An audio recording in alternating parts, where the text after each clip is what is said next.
Dr.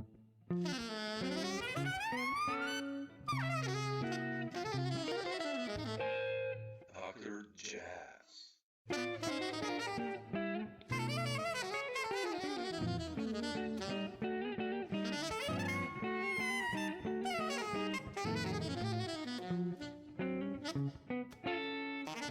Music-wise, it's just like the amount of music, and I'll start here at the last one, Bat Hombre number 2, and I was quite surprised with it, to be honest. So because in a good way, I'm hoping. Yeah. I mean, yeah, it's amazing. It's just like some names I didn't expect popped up here, and I know you did the first one, kind of did everything on your own and the instruments, but like, how did you envision this second one? And especially, you selected like the perfect names. I mean, these guests for each tune, did you have them envision in your mind, like who for which, and how did the whole process go? I mean, well, I wanted to do another one of the Bad Hombre series, and Bad Hombre kind of became my alter ego after I did the first one back in 2016, I guess. I did. It came out 2016 or 17, I can't remember.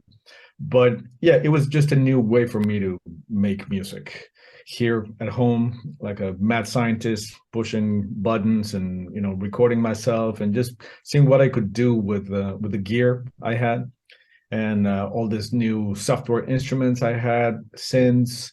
It was just kind of a really cool experimental thing for me to try, because usually I would just write the music at home, then make demos, give it to everybody so they could check them out, make the charts. Then we get on the studio, we record, blah, blah, blah. So that's just kind of the regular way of doing things. But this time around, it was just very liberating to be on my own and just not really worrying about compositions per se, but it was more like vibes and soundscapes and atmospheres and stuff like that. So it was a lot of fun. So I wanted to do another one, but of course I wanted to do something different. And I thought it would be cool to try to do something with singers, but I didn't know exactly how. So the way it all happened is that I was in Mexico and I went to see a gig of my friend Silvana Estrada, who was on the record. And she killed it. It was great, but she was doing this piece that it was just her and her cuatro guitar. That piece that is on the record, El Agua y la Miel. And it was a very haunting, beautiful song that she did just with her instrument, no band. So while she was doing it, I was just kind of hearing all these things in my head, and drums and synths and layers and blah, blah, blah, blah. So when the gig was over, I asked her if she could record the song for me and just let me give it a try, give me the permission to reimagine it. And she sent it with a click, voice separate, cuatro separate, and I started working on it. And I removed the cuatro in a few different sections so that I could reharm her voice. And make these big peaks and valleys. Her tune was very linear, very hypnotic, about the disappearance of women in Mexico, which, just a beautiful tune. And when I gave it to her, I gave it to her finished, basically. And I was very looking forward to her reaction. And she told me, man, it's just, I had no idea that my tune could do this. She didn't envision it like that, but she loved it. And it was so much fun for me to work with material that wasn't mine, but with the full permission of the artist to do whatever the hell I wanted, that I thought, who else can I ask? And I started thinking of the usual suspects. And then I thought, I don't want to have jazz people on the record, because I don't want it to be a jazz record. I want it to be alternative. I don't know how you even label this album at this point, but I wanted to have men, women, English speaking and Spanish speaking. So the second one I thought about was Trent Raznor, and that was because I met him during the Golden Globes back in 2015, I guess, when I was nominated for Birdman and he was nominated for Gone Girl, I think. So I met him and Hans Zimmer, and they were super cool. They loved Birdman. So then I thought, maybe he'll agree to give me something, and I pitched the project as, it could be something new, something old, it could be a sketch. I just would like your voice and your permission to reimagine everything, with the voice and the drums being the two ingredients of the project. And he very gracefully agreed not only to give me something, but he actually recorded something new for it, which ended up being, I think we're past that now. So when I opened the Pro Tools session, I saw his voices. They must have been like, I don't know, 3 or 4 different voices, and then some sets that Atticus Ross did. And I think he probably envisioned that I was going to do some really organic Birdman-y drumming on top of that. But I started really hearing this industrial rock monster of a tune, and I just went to town with it and just layered millions of things. And then I thought it would be cool to have background vocals, but I didn't want to ask him again, so I did them myself. And then that just kind of encouraged me to go really outside my comfort zone, which would be obviously more solos, more improvisation, but I kind of really wanted to make it about the tunes. And then I think the next person I asked must have been it was Ana Tijoux, the Chilean hip hop artist, and she asked me to send her just a beat. So I recorded a basic beat, then she improvised over it, then she sent me the improvisation, and then I started snipping it and editing it. And then I started just, I added a bass line and blah, blah, blah, blah. And, it just started being so much fun. A producer's dream, basically. To have man, that's material that I could just have their full permission to work on. And it was an interesting album because it was not a collaborative album in the sense that I would do a little bit and then I send it to them to see what they thought, and then they would do a little bit and send it to me. No, I would just completely finish basically almost the mix itself and then just send it. And luckily, in every one of the tunes with every one of the artists, they were pleased with the results. Yeah. Well, what about Dave Matthews? I mean, I'm a huge fan, so I was quite like, wow, man, quite cool. Yeah, I mean, so the way it happened with Dave is that Bella Fleck invited me to do this gig in Mexico, opening for Dave. We played trio with Matt Brewer, and oh man, Dave was just doing this. He does this residency every year where he just plays duo with Tim Reynolds. Yeah. And we opened for him, and then because it was just the two of them, then we sat in with them, and then we played some of Dave Matthews Band material. We had like 2 tunes maybe, and he was super cool and very down to earth and really, kind of crazy guy, really, really funny. And then when I was doing the record, I thought, oh man, it would be so cool to have someone from Dave, but I didn't really know him or anything. But he saw me play, obviously, and so I wrote to Bella and I asked him, do you think it would be cool to ask Dave, but I don't have his number. Could you maybe tell him about the project? What do you think? And I just got a text from a weird number like half an hour later saying, hey, this is Dave. What do you need? So I was like, oh my God. So I just told him about the project, and he said, let me think about it. And then he sent me the whole multi-track version of that tune, Ihi. Yeah. And I started trying to figure out what to do with it, because when you're given a finished tune, it's way harder, because that's a preconceived idea of what the tune is supposed to be. But I started editing it and kind of shifting some of the parts, because the original version is also very linear. It's all in 4/4, super groovy, but there's not even one drum fill, I think, the whole tune. And there's a verse, and then like a little bit of a chorus, and then he does a little bit of spoken word, and then again, and then spoken word, which is like this little spoken word bridges.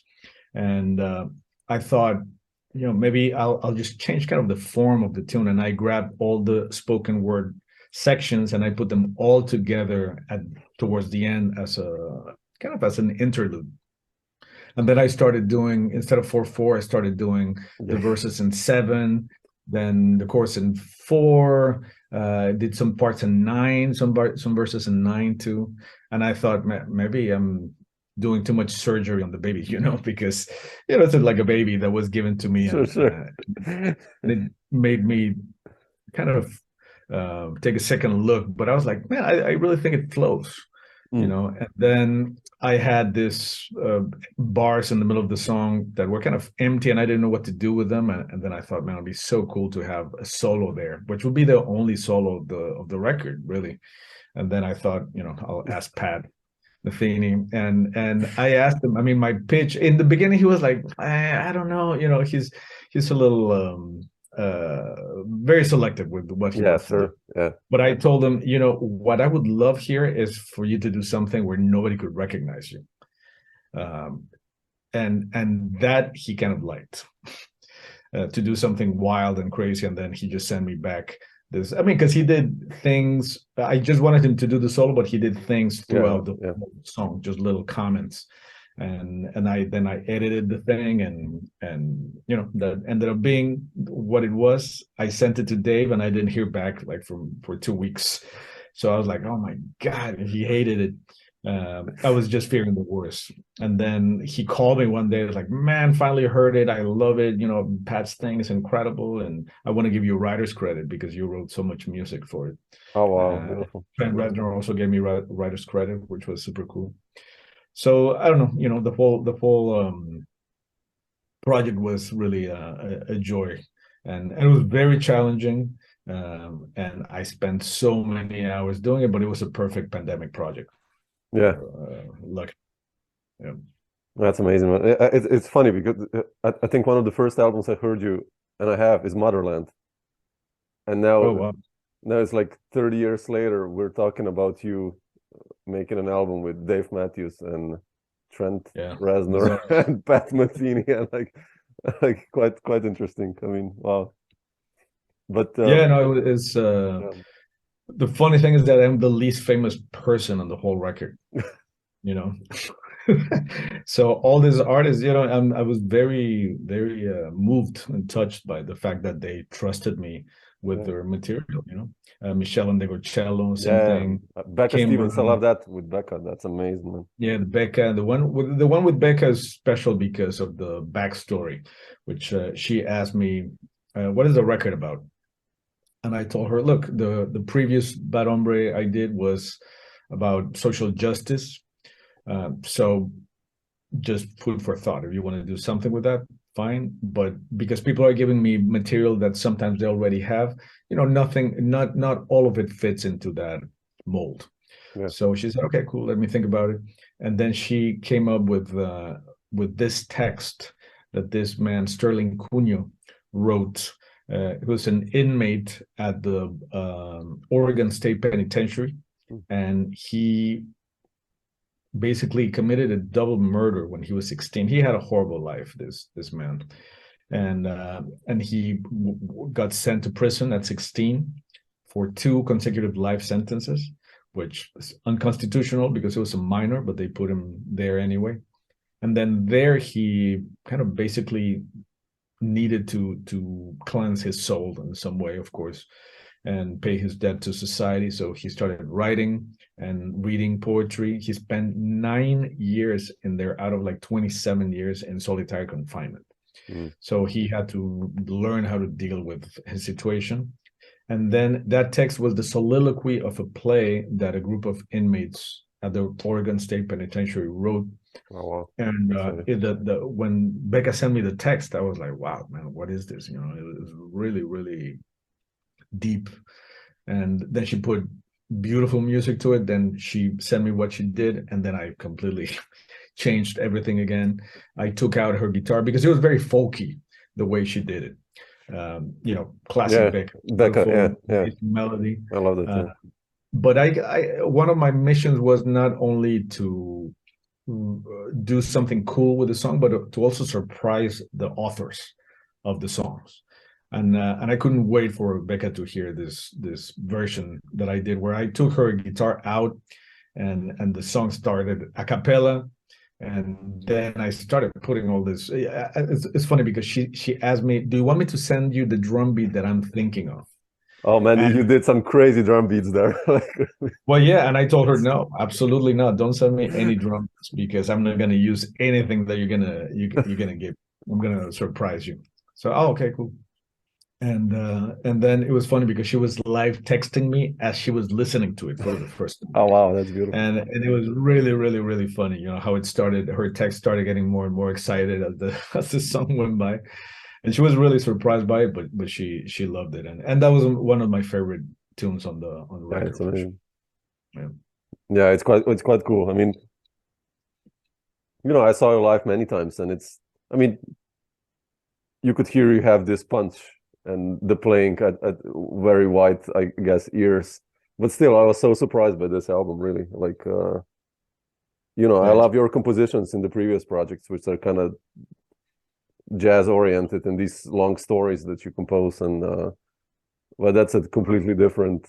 Completely different. Yeah, the thing is, I did the Meridian Suite, which was this long composition. The whole record was inspired by the Way Up that I did with Pat back in the day, and I don't know. I just kind of wanted to see what else is there, in terms of what I can do with this setup here at home, and what kind of production projects I can do, because this is basically a production definitely endeavor, and I love heavily, deeply, thick produced albums. I love it, but I started noticing that a lot of my favorite albums that were really, really well produced, they have layers and layers of vocals, guitars, keyboards. Which are they, these albums?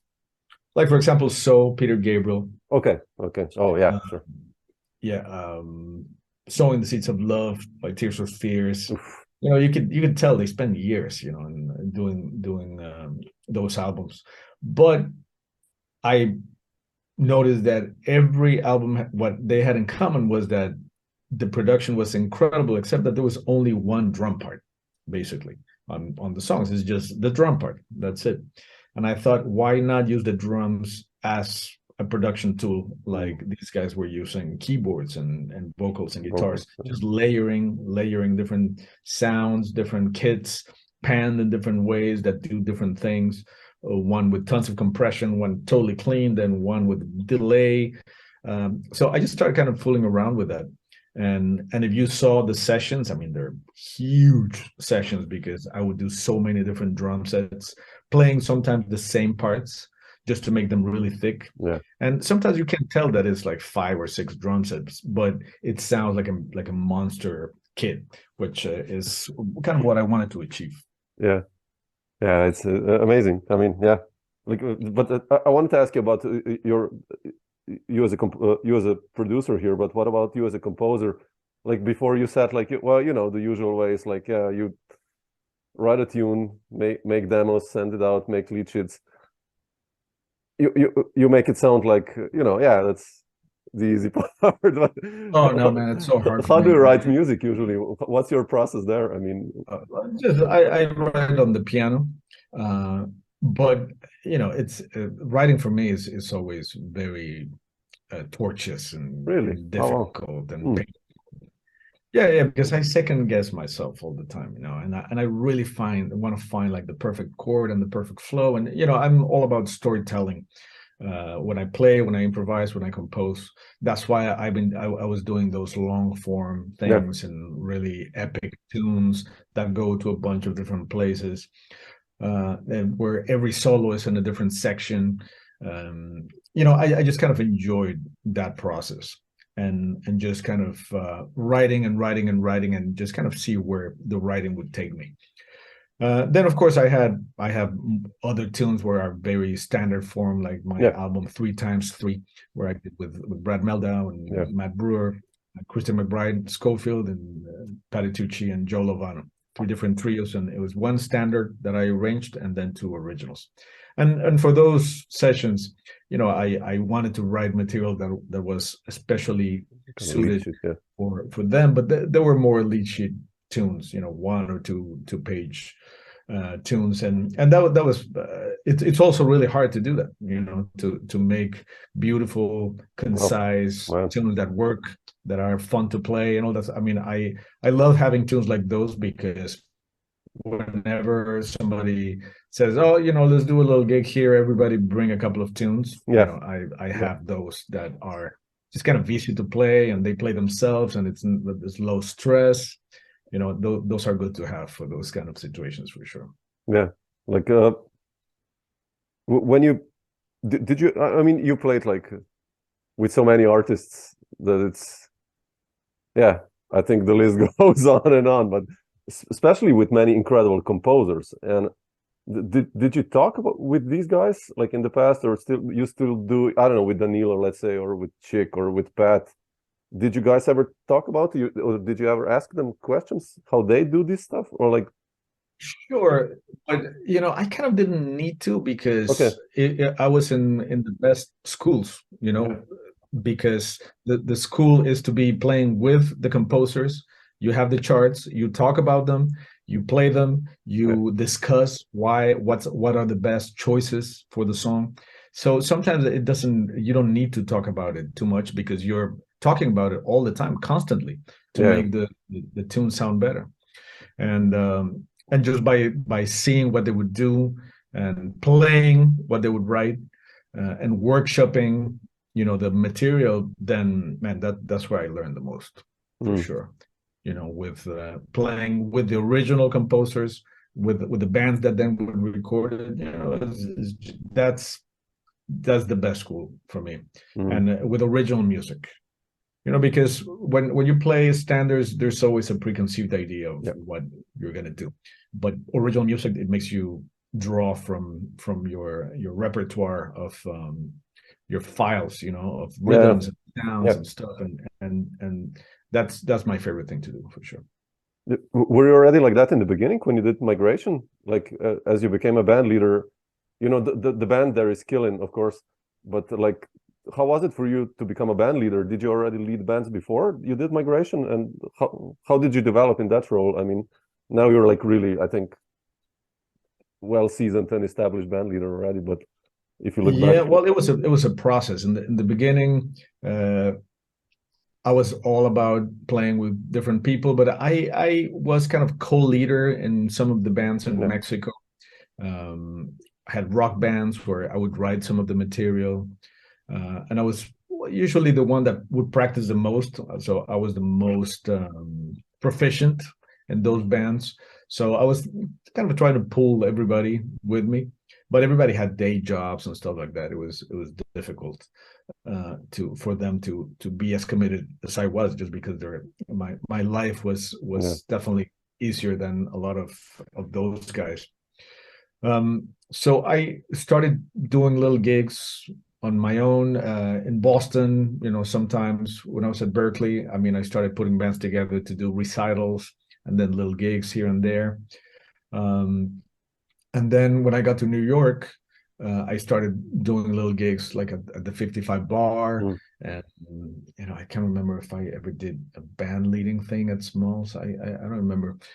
But then, you know, they would call me to do something in Mexico or something in Dominican Republic. And, you know, I had enough material that I would, okay, let's put a band together, and then we would go and do one gig. And I always really enjoyed it, you know, but I used to be more like, okay, if the money's right and the conditions are right, then I'll do it. I don't want to bust my ass just doing a bunch of crappy gigs for no money. I didn't feel like that at the moment, but then I kept doing my usual sideman stuff, and little by little I started getting a little bit more attracted to becoming a band leader. And part of it was because a lot of the gigs I was doing, I wasn't fully satisfied with how, you know, the direction of the music would go. And nothing obviously against the band leaders that were leading those bands, but I just had a different aesthetic, and I had different opinions, and I was starting to become a lot more confident in my vision as a creator, as a band leader, as a conceptualist, how to put a set list together. I learned a lot from Pat, obviously, from working with him for over 2 decades.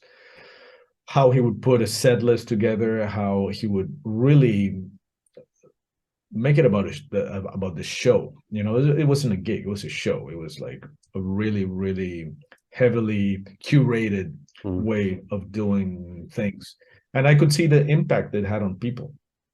And then I would do a gig with another band, which we only knew what tune we were going to play, the first one, and then the second one. Like, so what do you want to play now? In front of the people. Oh, shit, yeah, that's in front of the audience. I'm like, I hate that stuff so much, so more and more I started feeling like the only solution was to do my own thing, to get my vision across to the audience the way I wanted to do it. And I remember the first real tour I did with my band was actually in the States. We did some California days. It was like a West Coast tour, I think. Then we did some. I was doing stuff at the Jazz Standard in New York a bunch. Every year I would do something with a different band. And then my first European tour was like a 6-week tour where we got paid so bad. I mean, when was that? That was must have been like 2007, something like that. It was Dave Binney, Matt Brewer, and John Escreet. Oh, beautiful, man. Yeah.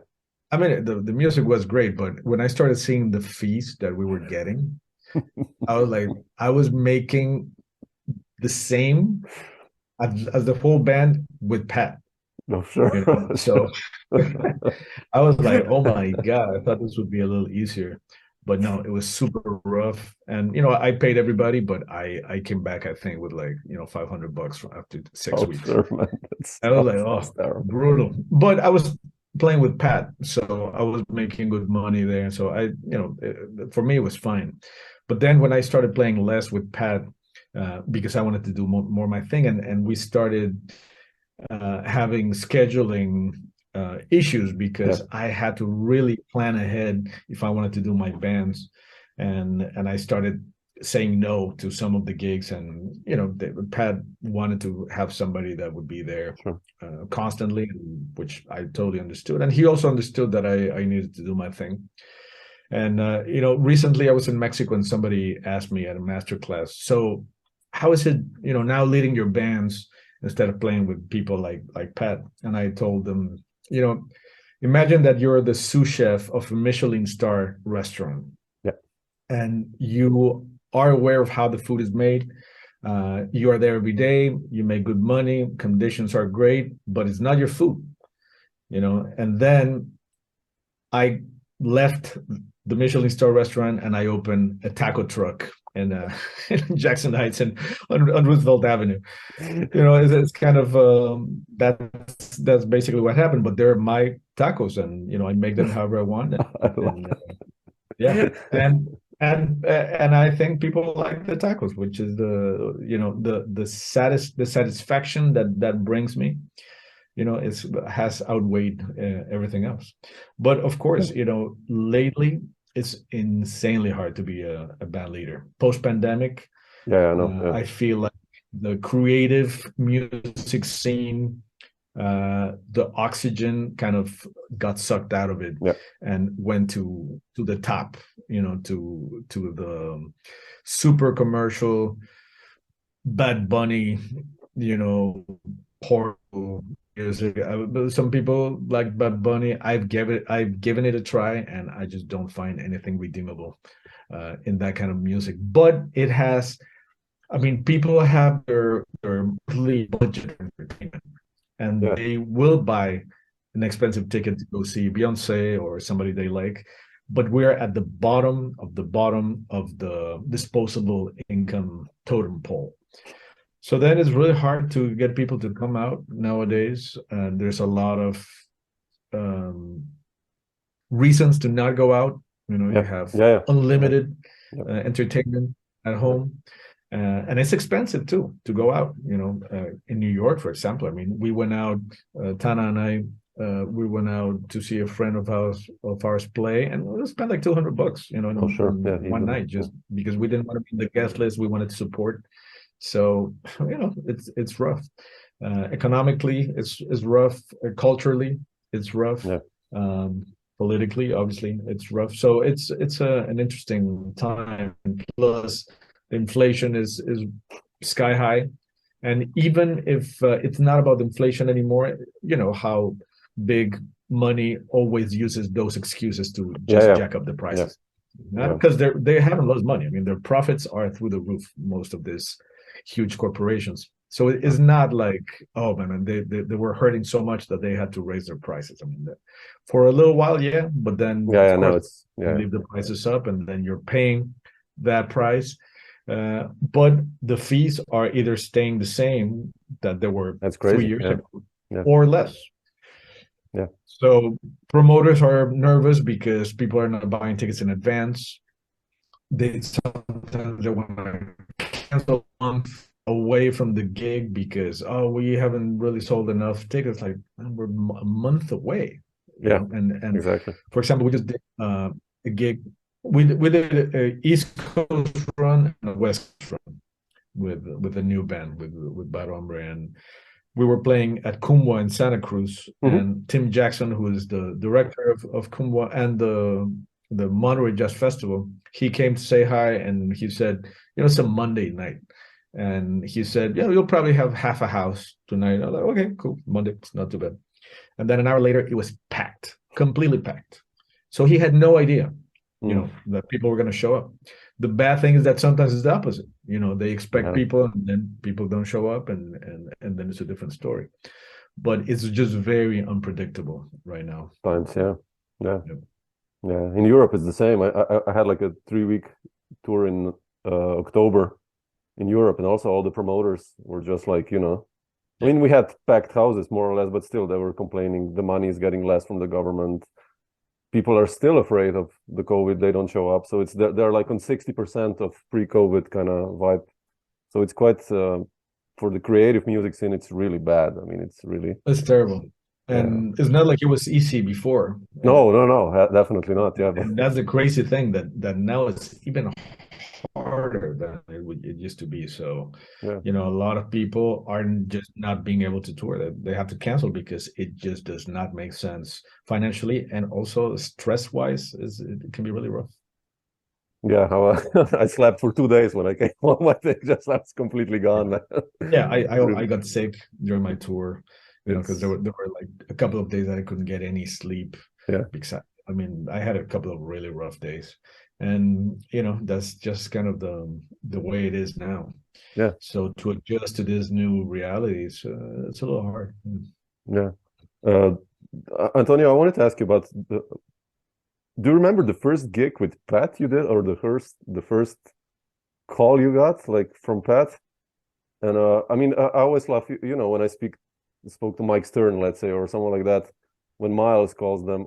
How was that call like for you from Pat? I mean, well, the way it happened with Pat is that he saw me playing with Danilo. With Danilo, was it? Okay. Yeah, we had a double bill in Torino, the Torino Jazz Festival. Okay. It must have been 2000 or 99, I can't remember, around then. And he played first, and then we played second. And with Danilo, we had this really cool, Latin fusion jazz thing that we were doing, and I had a hybrid kit, which was like the full jazz kit, but then I had a flat timbal, and then I had a conga, and then a set of bongos, and I was doing a lot of odd time clavis with my left foot, and it was intricate, but it was cool. That trio was grooving hard, and we had been playing a lot, so we had a thing. And then Pat heard us after his gig, and it's funny because he heard us from backstage because he was having dinner, and the promoter asked him, "So, Matt, do you like this band?" And he said, "Yeah, it was really cool, especially like the way the drummer and the percussion played together." And okay. And the promoter said, like, no, but it's just one guy. and then he got up and went to check me out. So that's the time where he, I made an impression on him the first time. And then he came to another gig we did, and we exchanged emails, and then he sent me this really nice long email where he told me everything he liked about the gig, and then a little bit of a questionnaire. Do you like being on the road? It was like almost like a job questionnaire. I was like, wow, this is far out. And then at the end of the email, just said, what are you doing next week? Let's play. And then I went to a studio in Times Square that he used to have over there, and then we just played duo for like 4.5 hours. Wow, beautiful, man. That was the first time. And then that we would get together every time we could. And then after months of that, then he finally called Lyle May, Steve Rodby, and then we played quartet. And then after that, then he offered me the gig. But the cool thing about having worked with Pat was that, back then he would have a bunch of different projects, as he usually does, but he would have a drummer for the Pat Metheny group, and then trio, he would do a different thing. And for each project, he had a different drummer, usually. There was not one drummer that would go across all his projects, which was amazing.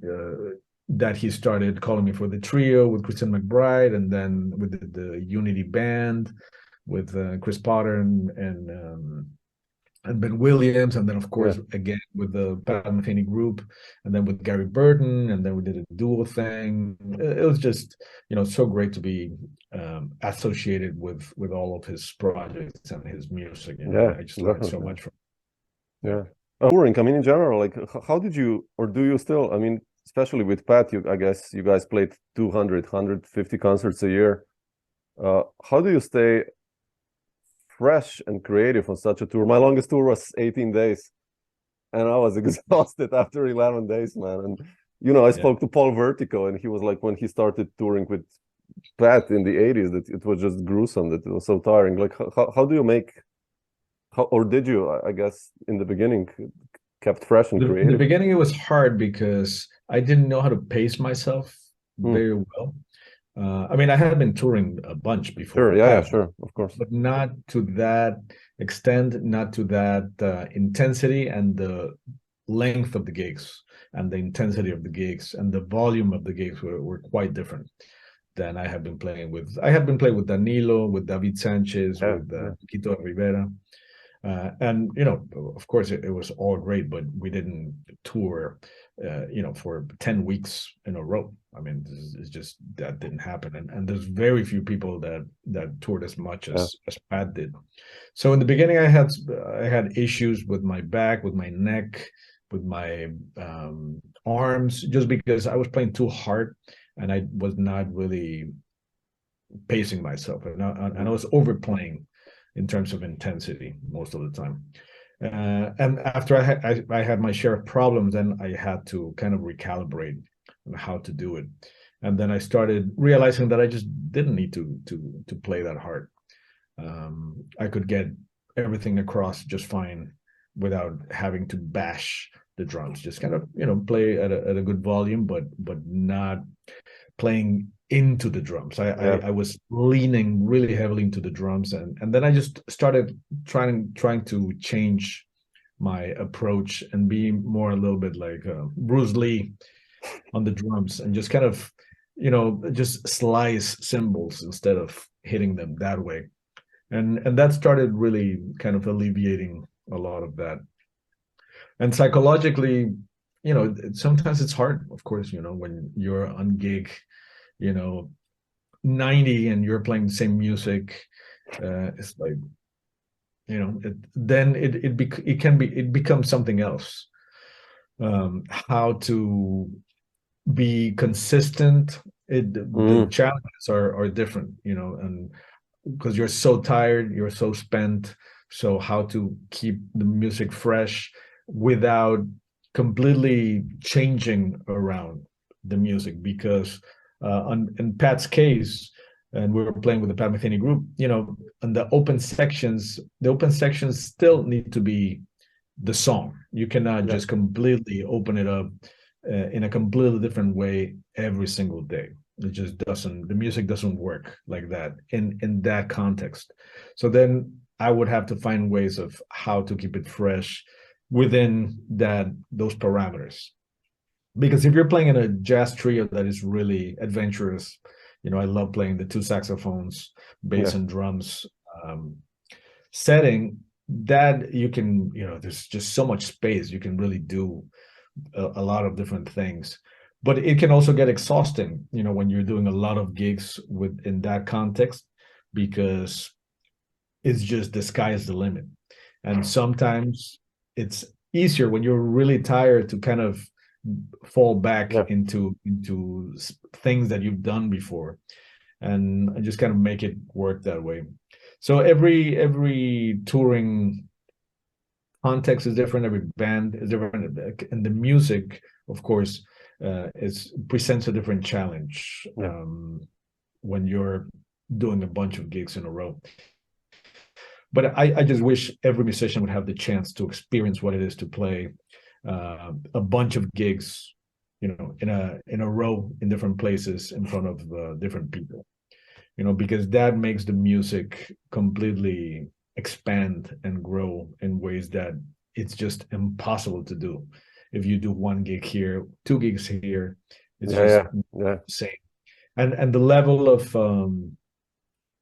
tiredness, concentration, exhaustion, mental and physical, all of that influences how the music grows. So it's a really interesting thing to see how the music kind of takes a life of its own after a while. Yeah, I found it psychologically such a maybe it was just me, like, on gig 11 or 8, I was like, shit, man, I'm playing the same stuff again. Although we were improvising, I mean, but then I figured out, wait a second, but this audience hasn't seen it yet than the one yesterday. Right. But it was just my issue, that you deal with. I think that's so heavy then. I don't know. It's tricky because that audience hasn't seen it, but you've played it before. Yeah. And also, you feel like you're not in the moment if you're kind of going back to some of the tools that have worked in the past. So I believe there's a way to be in the moment and regurgitating some of the things you know how to do, and you kind of have to. It's impossible to play just absolutely different over 150 gigs. You obviously you have your vocabulary that you go back to, and it's kind of your meat and potatoes, and you resort to that at some point. The thing is how to make those meat and potatoes sound completely fresh on a daily basis, and that's the challenge for sure. Yeah, that's nicely put. Yeah, I was thinking so much about that when I came home. But I just wanted to ask you also about you mentioned Danilo, and in between Danilo and Pat, kind of when you moved to New York, you started to play with so many guys that I love and I played with also, from Donny, McCaslin, David, Binney, and all these guys. Like, how did you integrate? Was your integration into New York scene very heavy, or like was it really smooth in the beginning when you came from Berkeley, or if you remember the first gigs? Or yeah, I mean, when I moved to New York, the good thing is that I was already playing with those guys, so I wasn't strapped for cash. I was touring already, so I could just kind of do whatever I wanted, just to play, meet more people, and I was doing all kinds of little gigs, but I wasn't too concerned about the money, luckily. So that allowed me to just kind of take whatever gig I wanted to take, and a bunch of people I knew already from seeing them in different parts of the world on festivals and stuff like that. And I had gotten a little reputation just from playing with Danilo, with David, with Paquito. And back then, when I got here, there weren't that many drummers that were really doing like jazz and Latin jazz like really well. We were a handful. Yeah. So there were only 2 or 3, 4 people that could do those kinds of gigs and do them well. There were some people that were a lot more jazz. There were a lot of people that were a lot more Latin, but really bridging the two was kind of not that common at that moment. And especially with people like Danilo, David, Miguel, that were really kind of taking Latin jazz to a different place. You know, to play the usual Latin jazz patterns was not really working, you know, because you really had to know how to open it up. And in Latin jazz, you know, opening it up is not really that much of a thing. The way you open it up in jazz, where you really kind of breaking down the rhythm in different ways.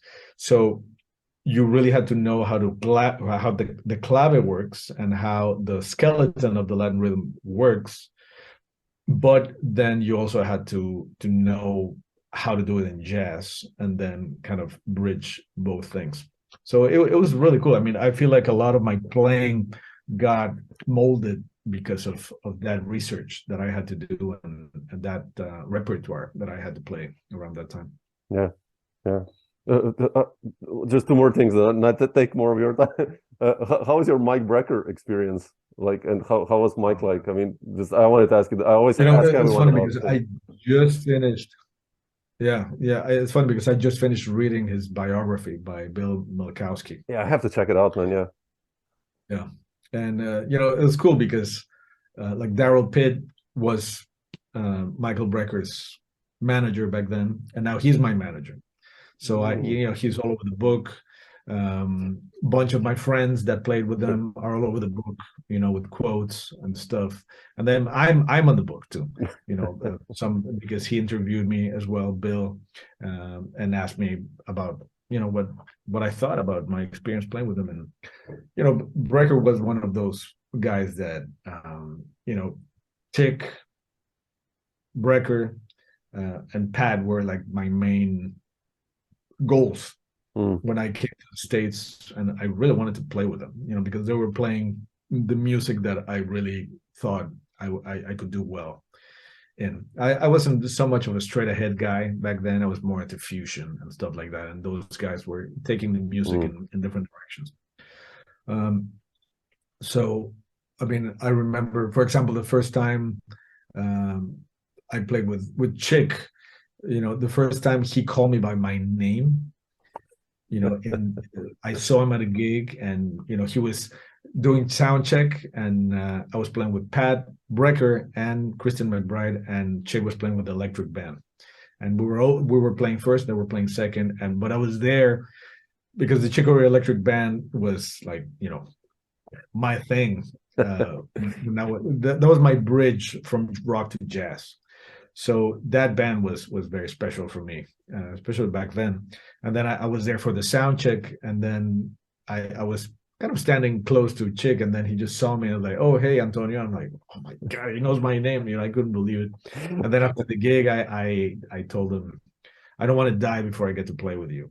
You know, so please, you know, anytime." And then he called me like two months later, and started doing little things. And then I had him on my record. So I mean, that was incredibly surreal and beautiful for me. And then Brecker was similar, you know, where I didn't even know if he knew who I was. And then one day he was playing at the Nice Jazz Festival with Pat and Bill Stewart and Larry Goldings. They had that quartet, and I had already done little things with Pat, so I came backstage and they were together, and I think Pat said, "You know, Antonio," and Pat Michael was like, "Oh yeah, of course." I was like, "Oh shit, buddy, he knows who I am." You know, I couldn't believe it. And then a couple of years later, then all of a sudden he called me to do the record, which I was blown away. And that, of course, was through Pat's recommendation, because I had already done so much with Pat at that point that I think Pat told him, you know, this dude can tackle your music, you know.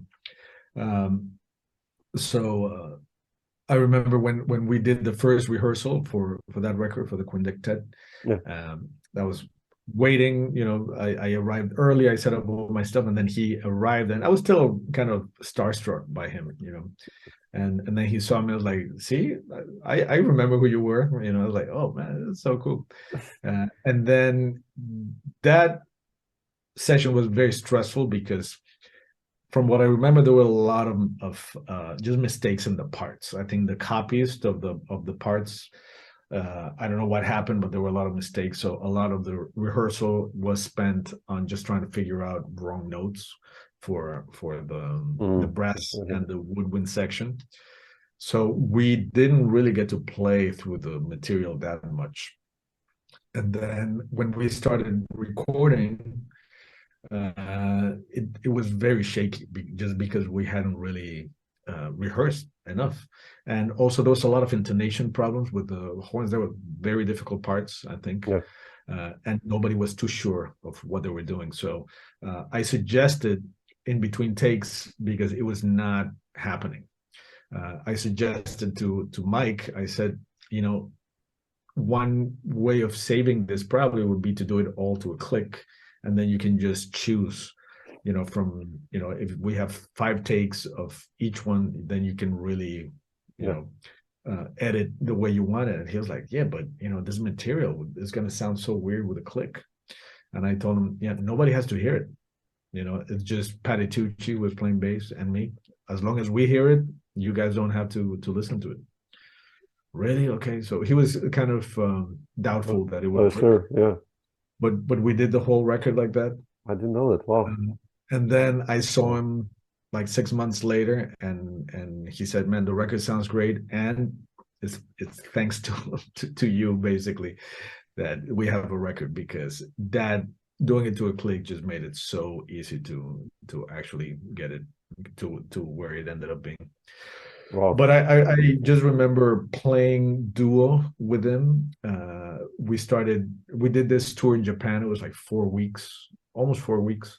And sometimes he would just start playing by himself, and then he would have me come in and start playing with him. And we really, I think, had a really, really strong connection.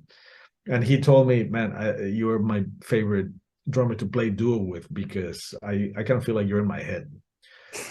And we can do all these things. And of course, you know, that was such a compliment for me. And it was one of the craziest experiences to play with a horn player that good and that powerful, because obviously anybody that plays jazz knows the Train Elvin connection, and we have that in our heads as the standard, you know, of interplay between those two instruments.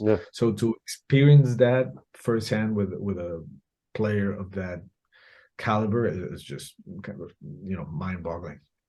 Amazing. Yeah, well, crazy, man. Yeah, I mean, I am still, of course, such a fan. So amazing to hear that from you. Yeah, beautiful. Yeah, I'm so lucky that I got to play with him and record with him, because, you know, it's just so sad, you know, that he had to go so prematurely. Yeah, he only had, I mean, just a handful of solo records. You know, he really didn't have that many. When you see them all, I don't think it's even more than 10 records. I think it's less than 10 actually, 8 or something. Yeah, right, crazy. Yeah.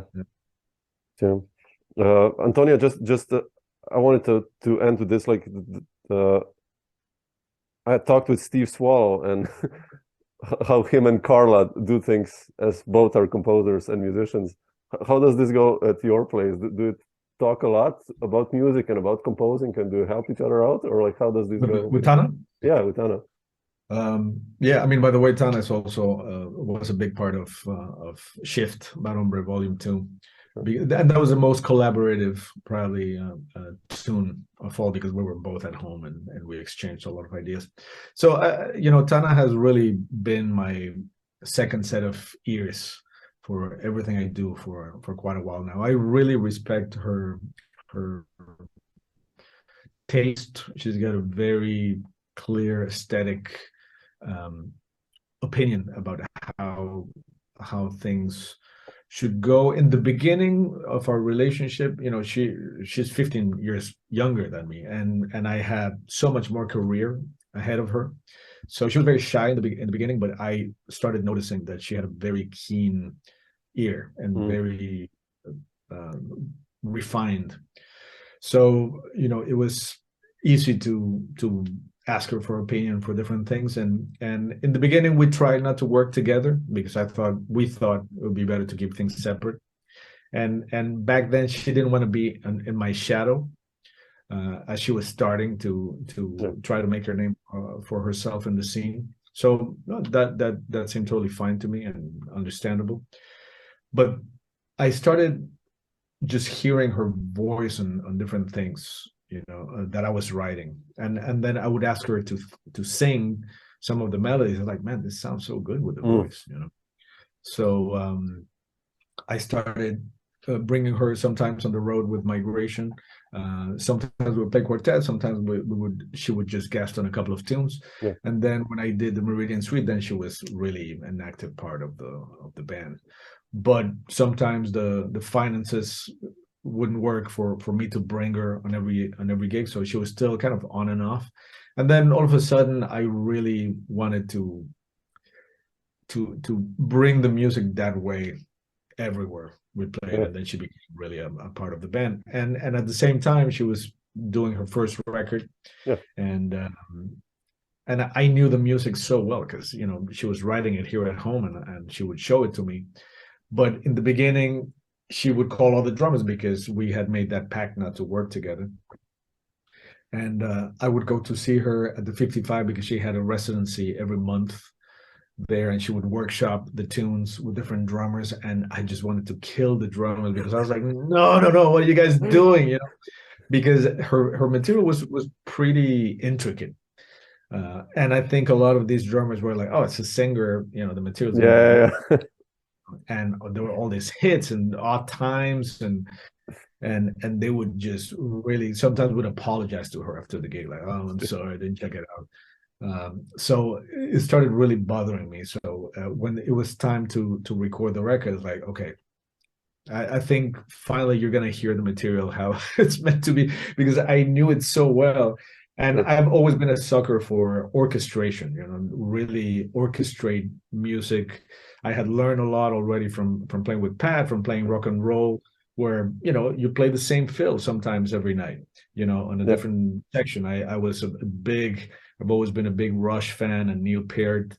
And he would compose each fill that he would play, and he would play the same way every single time. So I like that, I like a good balance between openness, and then if you can come up with the best fill you feel in your heart that at that point in the song works, why not play the same every time? I mean, I have nothing against it. Just and sometimes it's really challenging to play it consistently every night. And jazz musicians, sometimes they're not cool with that. They like to really play completely different every night, and it doesn't work like that for certain kinds of music or certain kinds of tunes. So I like to bring consistency and bring freshness, of course. But to play with Pat, for example, I had to play parts, and that I was totally fine with that because I like playing parts, and I like the challenge of playing them perfectly every night. So then her music kind of started breathing, the way it was supposed to breathe, and then she got really excited about her music sounding that way, because a drummer can totally make or break, the music in the band. So since then, our relationship just started getting more and more just tighter, in every way, not just personally, musically as well. And then we just kind of gave in to the benefits of working together, and it's been really cool collaborating. And I play in her band, she plays in mine now. In this new project, she's singing all the material from all the I saw some footage. It's a beautiful quartet you have. I mean, it's fun, man, and she does an incredible job, and she's a rock star when we play, because I told her, let's take this chance to play this new band, this new material, and just get rid of our jazz personalities. This is something else. And she's like rocking all over the stage now, and she has grown a lot as a performer, I think, since we started doing this band, because she lost a lot of her shyness on stage. It's not like she was shy before, but now she's kind of grown into a different thing. I saw her sitting in a few nights ago at Birdland. She just sat in with the rhythm section, and they played a blues that, and she manhandled the band. I mean, on stage, it was like this crazy. I was like, oh my god! She told everybody what to do and just gave all the cues. I mean, it was just like perfect. Just such a great performer she has become. That's fantastic, man. Beautiful to hear that. Beautiful. So cool to seeing her her development. From the get-go almost.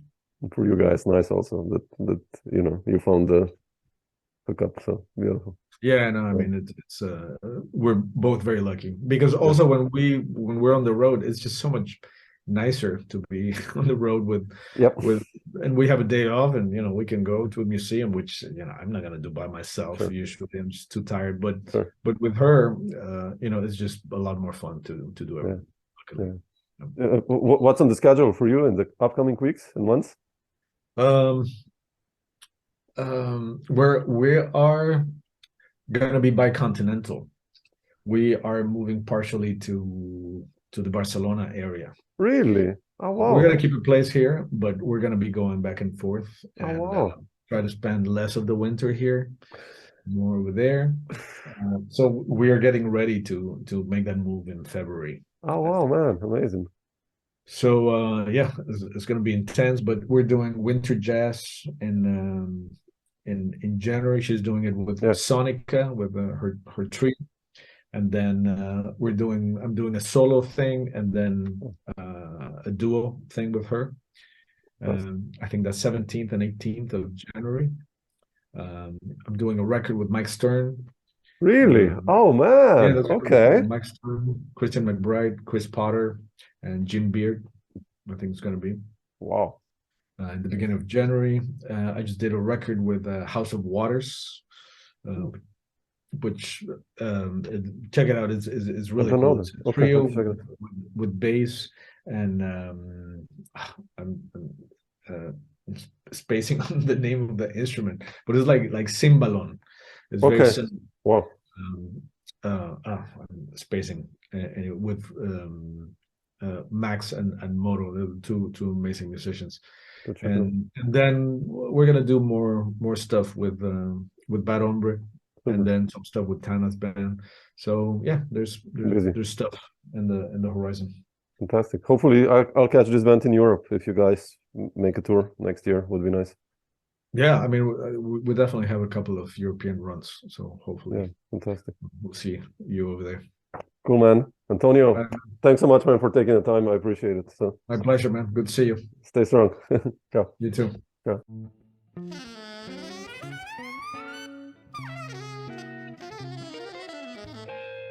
Dr. Jazz.